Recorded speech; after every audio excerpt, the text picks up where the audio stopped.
ఇప్పుడు మీ ఛానళ్లలో headlines స్క్రోలింగ్లో illegal betting యాప్స్లో నాకు పిలిచారని స్క్రోలింగ్ నడుస్తుంటుంది, హెడ్లైన్స్ నడుస్తుంటుంది నాకు తెలుసు.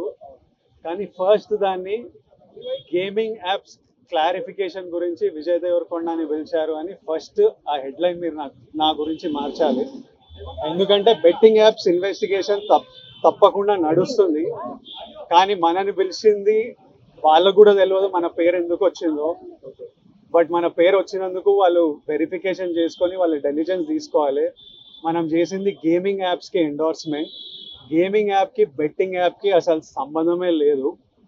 గేమింగ్ యాప్స్ అనేటివి completely legal, recognised by the government, licensed as a business.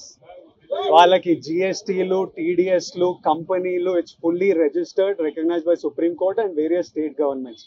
అది గేమింగ్ యాప్. అటువంటిది A23.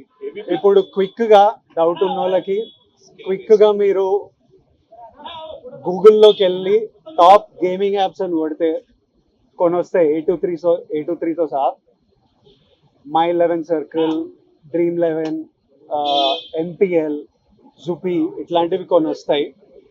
ఇవన్నీ రిజిస్టర్డ్ గేమింగ్ యాప్స్. ఇవన్నీ మన ఇండియన్ క్రికెట్ టీమ్కి స్పాన్సర్, మన ఇండియన్ ఒలింపిక్స్ టీమ్కి స్పాన్సర్, మన ఇండియా ఉమెన్స్ క్రికెట్ టీమ్కి స్పాన్సర్, ఐపీఎల్కి, ఎన్పిఎల్ ఒకదానికి అఫీషియల్ స్పాన్సర్, వేరియస్ కబడ్డీ లీగ్కి, వాలీబాల్ లీగ్కి అన్నిటికీ వీళ్ళు స్పాన్సర్ చేస్తారు. ఎందుకంటే these are completely legal entities. Indian Olympics టీమ్కి స్పాన్సర్ చేయాలంటే లీగల్ ఉండాలా వద్దా? సో ఫస్ట్ ఆఫ్ ఆల్ ఈ గేమింగ్ యాప్స్ని, ఇల్లీగల్ బెట్టింగ్ యాప్స్ని మీరు సపరేట్ చేయాలి. అది జర్నలిస్ట్గా మీ రెస్పాన్సిబిలిటీ. నా మీద మీకు ఆ రెస్పాన్సిబిలిటీ ఉండాలని కోరుకున్నా. కానీ మన పేరు వచ్చింది కాబట్టి కొన్ని క్లారిఫికేషన్స్ అడిగారు. ఆ clarification account details, transaction details ఏంటి, ఆ కంపెనీ, అవన్నీ పంపించేసినాము. ఇంతటితో సమాప్తం. Thank you.